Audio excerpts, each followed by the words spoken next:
Dí bhachairde agus fáilte go dtí an Cúinne Cócaireachta do Maróga Nollag.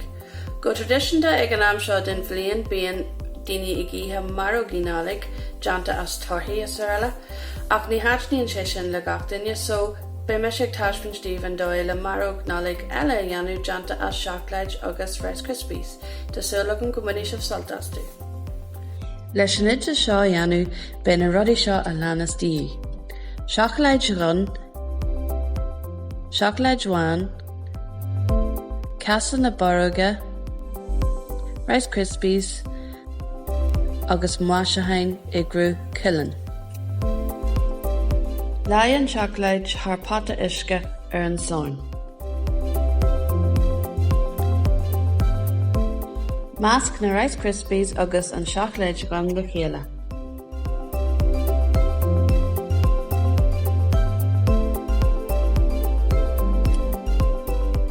Líon na casa na Maróga leis an bhascain seo.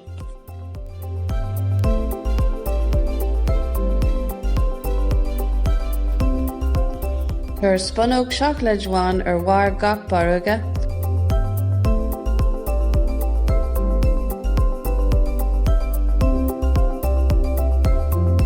agus maisí gach ceann leis an chillan.